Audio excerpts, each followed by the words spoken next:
Ichaja provincias Marcanacaro Purtarquiñani y Atiahuaracampi, Caiza provincia Abel Iturralde Oxan, productores agropecuarios, Achuire Nakaja, Piñasi Tauji Katasip Haraki, Kamaham, Tapjejo Chaja, Jutire Tunca, Posendo Ronaxarcara, Septiembre Paxita, Jutantaña Cayuki, Chuquiago Marcaro. Maitasa Gobierno Toquero Aquejat, Unjañapa, Decreto Supremo 2352, con Ataja Camachimpeja, Uxa Marcanacaja,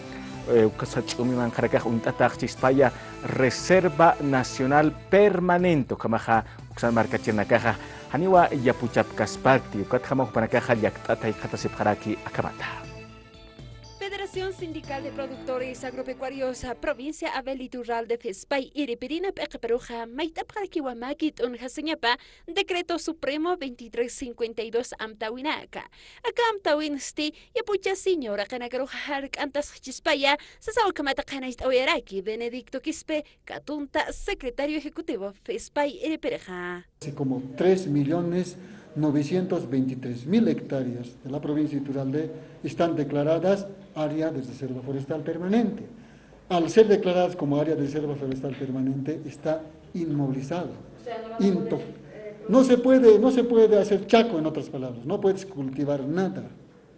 Ese es el enojo de nosotros.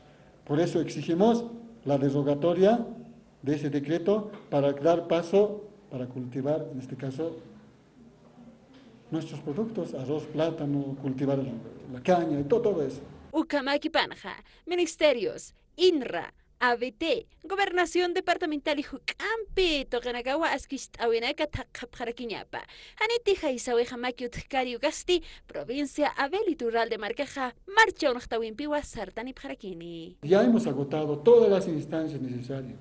Al no tener la respuesta, por eso hemos determinado nosotros la marcha desde la capital de la provincia de Iturralde a la ciudad de La Paz. ¿Cuándo sería esta marcha? A partir del 14.